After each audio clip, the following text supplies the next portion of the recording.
আবার সাইয়েদনা ইব্রাহিম এলাকার লোকদের সাথে কি কি ডায়ালগ মারলেন সেটাও কোরআনে আছে না নাই? তিনি বললেন, মা হাযিহি তামাসিলুল্লাতী আনতুম লাহা আকিফুন। ও এলাকার লোকেরা, নিজের হাতে মূর্তি বানিয়ে মাথাটাকে নিচু করে ওম নমো ভগবতী কেন পড়ো? কেন কেন? ক্বালু ওয়াজাদনা আবানা লাহা আবিদিন। দেখেন, কনভারসেশন কি এক পক্ষের হয়? কথোপকথন করতে হলে কয় পক্ষ লাগে? উনি বললেন, এই মূর্তিগুলোর সামনে তোরা মাথা নত করে দাঁড়িয়ে থাকিস কেন? তারা বলল, ওয়াজাদনা আবানা লাহা আবিদিন, আমরা আমাদের বাপ দাদাদেরকে দেখছি এরকম করতে, এজন্য আমরাও করি। সাইয়েদনা ইব্রাহিম বললেন, লাকাদ কুনতুম আনতুম ওয়া আবাকুম ফি দালালিন মুবিন। তোরাও শেষ, তোদের বাপ দাদারাও শেষ, তোদের বাপ দাদারাও গোল্লায়, তোরাও গোল্লায়। চিল্লাই কোন ঠিক কিনা? কি কনভারসেশন! এরপরে বাৎসরিক পূজা অনুষ্ঠানের দিন আসলো। কিছুদিন আগে একটা হয়েছে না, সরস্বতী। এটা বোধহয় হিন্দু ভাইদের বিদ্যার দেবী। এরা এক একজনের কাছে এক একটা জিনিস নিয়ে যাওয়া লাগে। আমরা সব জিনিস চাই একজনের কাছে, তিনি কে? এটা কঠিন না সহজ? বিদ্যার জন্য ওই মন্দিরে, সৌন্দর্যের জন্য এই মন্দিরে, খাদ্যের জন্য দুর্গার কাছে। ঝামেলা না? আমরা সব কিছুর জন্য একজনের কাছে যাই, তিনি কে? বাৎসরিক পূজা অনুষ্ঠানে সবাই ইব্রাহিম ধরছে, ইব্রাহিম চল আমরা পূজা দিতে যাব।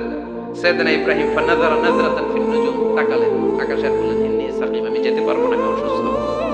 আমি কি আসলে সুস্থ ছিলেন? তো অসুস্থ বললেন কেন?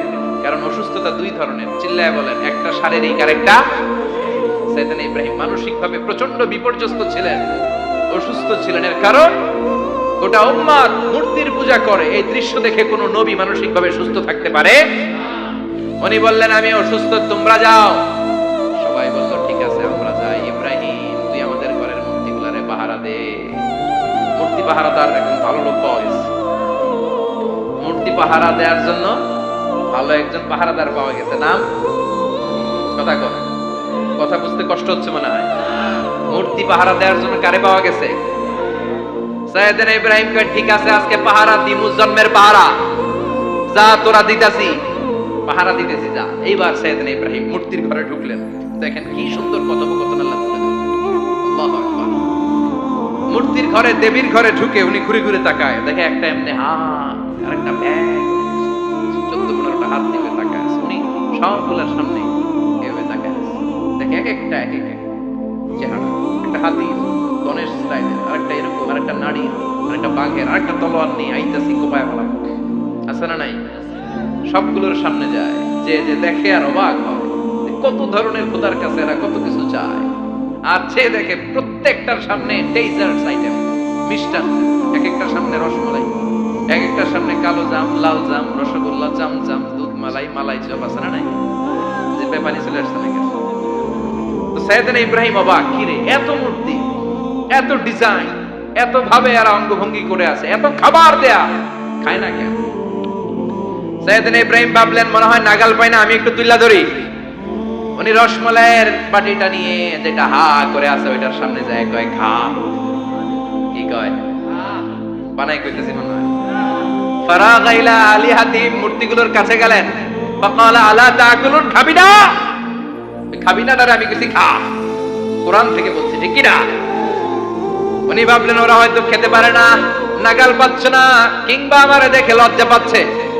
নিজ থেকে রসমালাইয়ের বাটি তুলে ধরলেন। উনি বললেন, খা। আর ওগুলা কয় হা হা করে রয়েছে, নরেও না সরে। উনি মুখের সামনে তুলে ধরে বললেন, আলা তাকুলুন, খা। সবগুলার সামনে গেলেন, খা খা। কেউ খায় না, ওগুলো হা করে আছে। সাইয়েদনা ইব্রাহিম বললেন, খা। কেউ কথা কয় না। উনি বললেন, খাবি না কেন? তাইলে কথা কও। এই যে কষ্ট করে উড়াইলি, মুখের সামনে দিলাম, খাবি না কেন? কথা বল। আল্লাহ তাকুলু, খাবি না কেন? কথা বল। মা লাকুম লা তাতাকাল্লামুন, খাবি না কেন? মা লাকুম লা তামতিকুন, হয় খা নয় কথা কও। বলতেই লাগলেন, খা খা। প্রত্যেকটা মূর্তির সামনে গেলেন, খা। ওগুলা করে আছে হা, কোনো কথা কয় না। কয় কেন খাবি না? তাহলে কথা কয়। খায়ও না, কথাও কয় না। আপনার ছেলে বায়না ধরছে, আব্বা চানাচুর দাও। কি খাবো? চানাচুর কিনে দিলেন, এই নে চানাচুর। এখন চানাচুর খায় না। কিরে বাপ, খাবি না কেন? কথাও কয় না, খায়ও না, কথাও কয় না। এখন বাকি আছে কোনটা? কথা কর।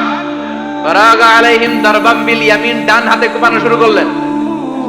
ইচ্ছা মতো খুশি কিল মারতে মারতে মূর্তিগুলার সাইজ ফারাগ আলাইহিম দরবাম বিল ইয়ামিন। এক একটা নবীর হাতে জান্নাতি শক্তি দিয়েছে কে?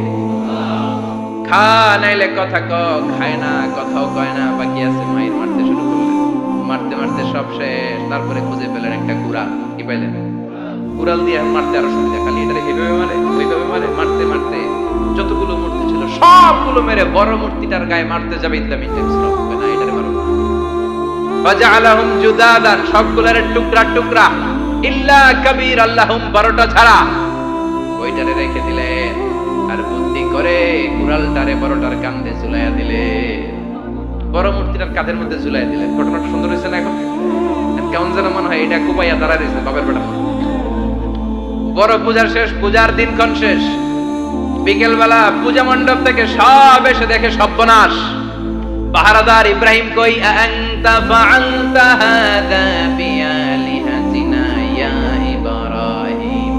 ইব্রাহিম, সর্বনাশ কে কইছে? তুই কইছস নি? আইনো বড়টাই কইছে, ওইটারে জিজ্ঞেস করো।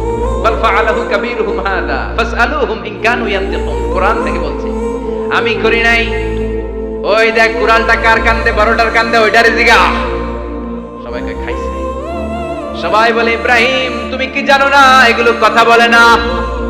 সাইয়েদনা ইব্রাহিম বলে যে এটা কথা কয় না, ওইটার পূজা করস কেন?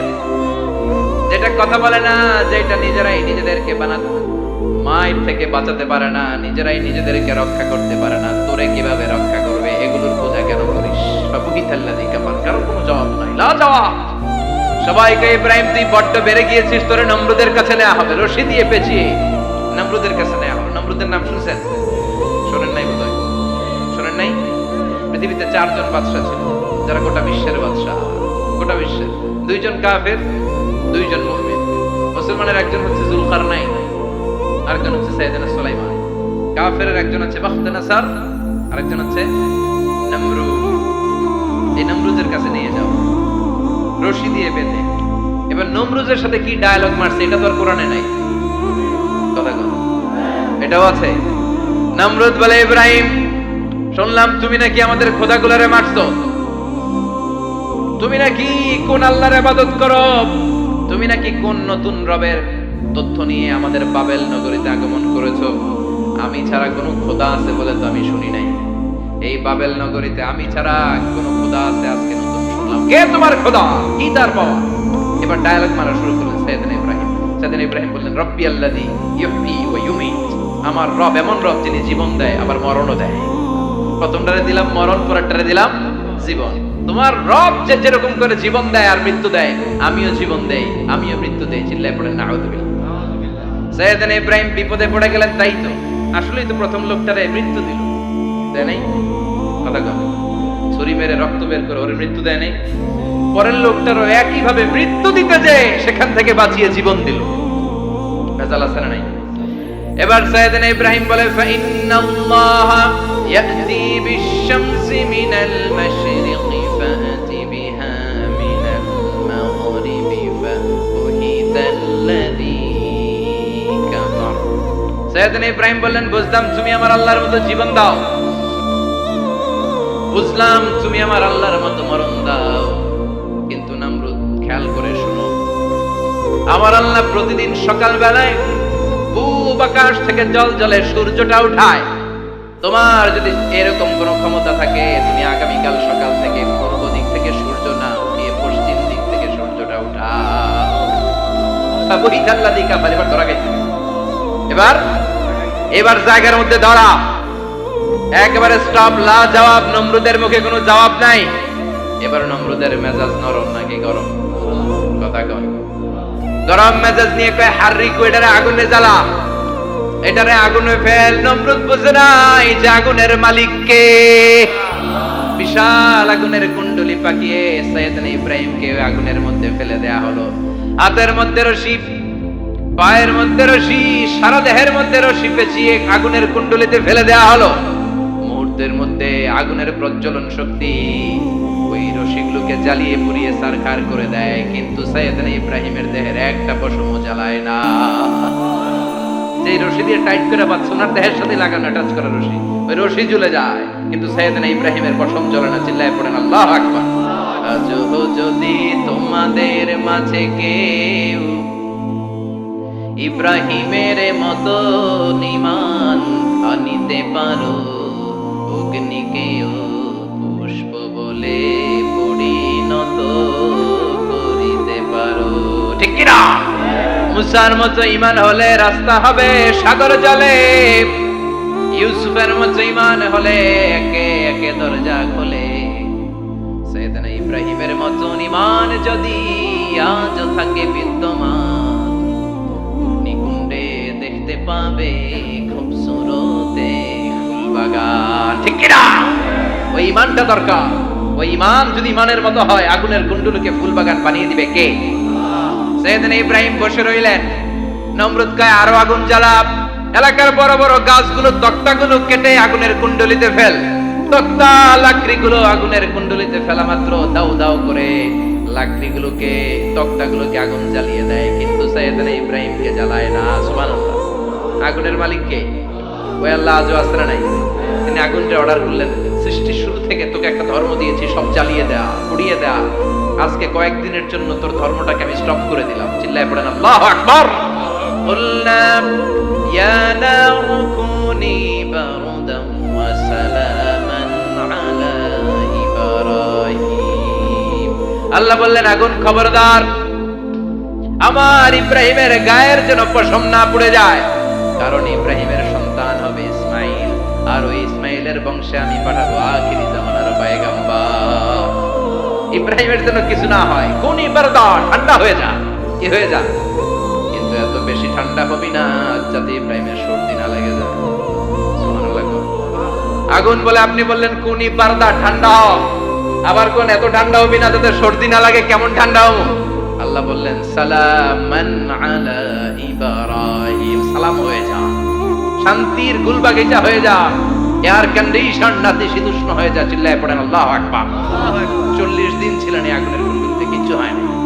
সুবহানাল্লাহ পড়বেন না?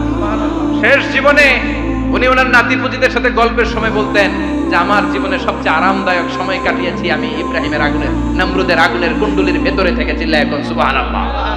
তার মানে পুরো আগুনের কুণ্ডলির গুলবাগিচা বানিয়ে দিয়েছে কে? ওনার জীবনের শ্রেষ্ঠ সময় নাকি এটা? সবচেয়ে আরামসে নাকি কাটিয়েছে এই আগুনের কুণ্ডলির ভেতরে? চিল্লায় পড়েন আল্লাহু আকবার।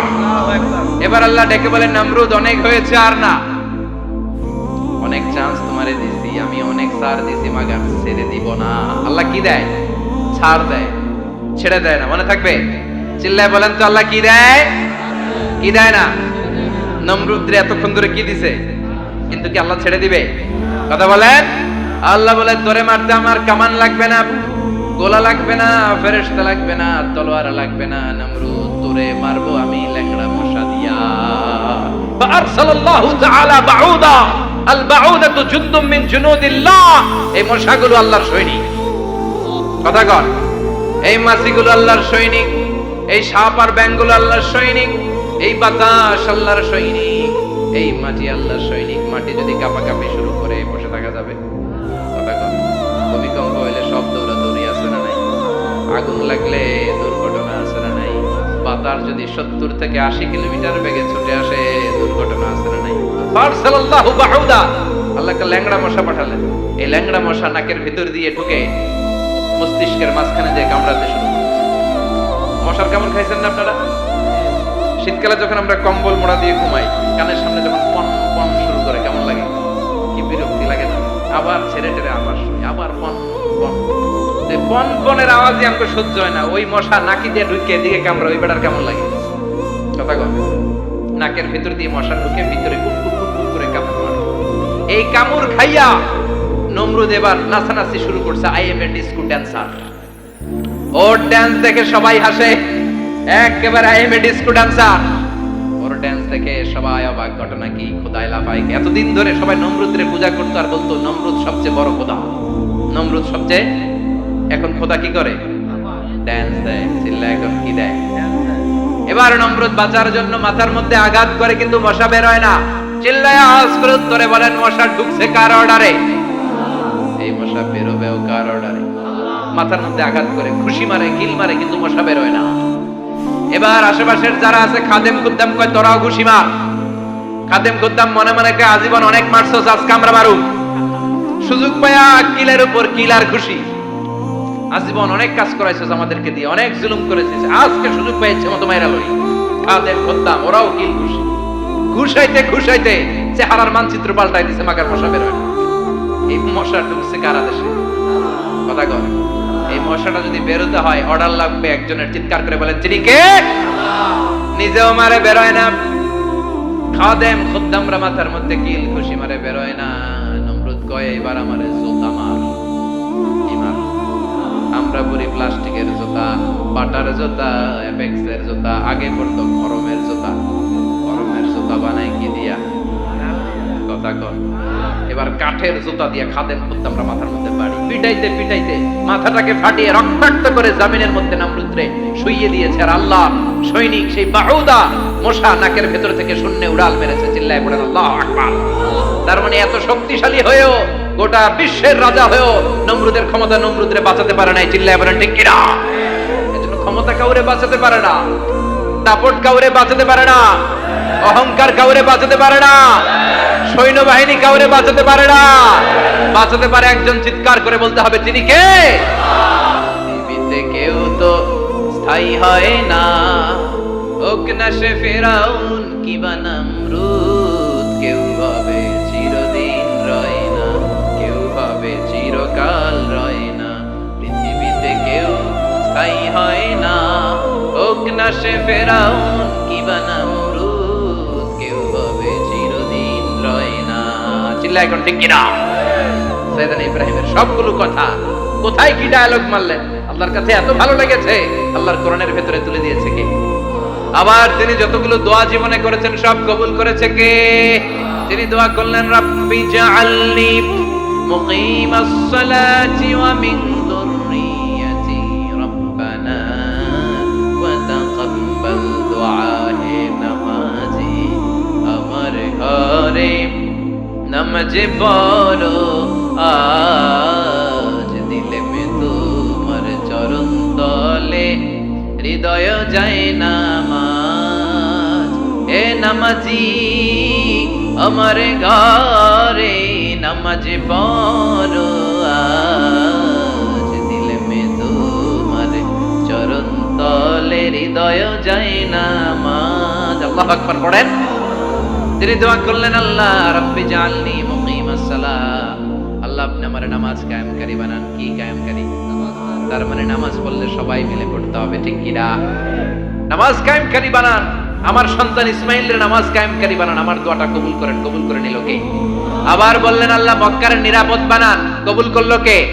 আবার বললেন ওয়াবা'আস ফীহিম রাসূলা, আল্লাহ এই শহরে একজন নবী পাঠান। কবুল করলো কে? যত দোয়া করছে সব কবুল করে নিল কে? এজন্য সাইয়েদনা ইব্রাহিমের জীবনী থেকে কি কি শিক্ষা করতে শুরু করেন? নাম্বার 1 আল জিহাদু জিদ্দা শিরক। ওনার জীবন থেকে প্রথম শিক্ষা হচ্ছে শিরকের বিরুদ্ধে জিহাদ। মুমিনের জীবনে জিহাদ চলবে কিসের বিরুদ্ধে?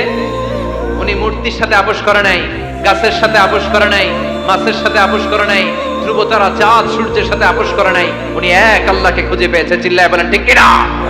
আল্লাহ সব গুনাহ ক্ষমা করে, শিরকের গুনাহ ক্ষমা করে। 2 নাম্বার শিক্ষা হচ্ছে সত্যকে অন্বেষণ করতে হবে। ওইটা আমার বাবার বিরুদ্ধে যাক, ওইটা আমার দাদার বিরুদ্ধে যাক, ওইটা আমার দলের বিরুদ্ধে যাক, ওইটা আমার মতের বিরুদ্ধে যাক, সত্য যেখানে আমিও সেখানে। চিল্লায় এখন ঠিক কিনা? এটা হচ্ছে সাইয়েদনা ইব্রাহিম আলাইহিস সালামের ঈমান স্পিরিট। শিরকের বিরুদ্ধে মুমিন জিহাদ করবে, সত্য যেখানে আছে মুমিন তালাশ করে সেটাকে ছিনিয়ে আনবে। সাইয়েদনা ইব্রাহিমের জীবনী থেকে 3 নাম্বার শিক্ষা হচ্ছে ভিশনারি অ্যাটিটিউডের হতে হবে মুমিনের। আমরা খালি 10 বছরের হিসাব করি, 20 বছর, 50 বছর। ইহুদিরা হিসাব করে 200 বছর। কোন কাজ করার আগে 200 বছর পরে কি হইতে পারে ওইটা হিসাব করে। সাইয়েদনা ইব্রাহিম এরকম ভিশনারি ছিলেন, এজন্য দোয়া করেছেন রব্বানা ওয়াবা'আস ফীহিম রাসূলা। আল্লাহ যদিও ধুধু প্রান্তর জনমানব হীন একটা এলাকা, আপনি এলাকায় এমন একজন নবী পাঠায়েন যেই নবীর আঁচলের নিচে গোটা বিশ্বটা একত্রিত হয়ে যাবে। কবুল করলেন কে? কি ভিশন দেখছেন, কি ভিশনারি অ্যাটিটিউড। তিনি তখন থেকেই বিশ্বনবীকে দেখতে পেয়েছিলেন। এজন্য ভিশনারি অ্যাটিটিউডের হন, স্বপ্নবাজ হন। স্বপ্ন সেটা না যেটা মানুষ ঘুমিয়ে ঘুমিয়ে দেখে, স্বপ্ন সেটা যেটা অর্জনের আকাঙ্ক্ষা মানুষের ঘুমাতে দেয় না। এটা ছিলেন সাইয়েদনা ইব্রাহিম, ভিশনারি অ্যাটিটিউডের ছিলেন। 4 নাম্বার শিক্ষা যোগ্য প্রজন্ম তৈরি করে যাওয়া। উনি কি প্রজন্ম তৈরি করছে দেখেন। প্রথম ছেলে ইসমাইল, দ্বিতীয় ছেলে ইসহাক, ইসহাকের চ্যানেলে বনি ইসরাইলের সব নবীরা আসলো, আর এই চ্যানেলে বিশ্ব নবী আসলো। তার মানে বাপকা বেটা সিপাহিকা করা, প্রজন্ম তৈরির দরকার আছে না নাই? শিরকের বিরুদ্ধে লড়াইয়ের দরকার আছে না নাই? আর নবীদেরকে মডেল হিসেবে মানার দরকার আছে না নাই? আমাদের মডেল কি কবিরা না নবীরা? নায়করা না নবীরা? নেতা নেত্রীরা না নবীরা? আমরা যেন নবীদেরকে মডেল হিসেবে মেনে জান্নাতে উপযুক্ত হতে পারে। আল্লাহ তুমি তৌফিক দান করো। আরো জোরে পড়ি আমিন। কতগুলো কথা বলেছি কোরআন সুন্নাহর আলোকে বলেছি, বানিয়ে কিছু বলি নাই। তারপরেও আমার মনের অজান্তে কোনো মিস ইনফরমেশন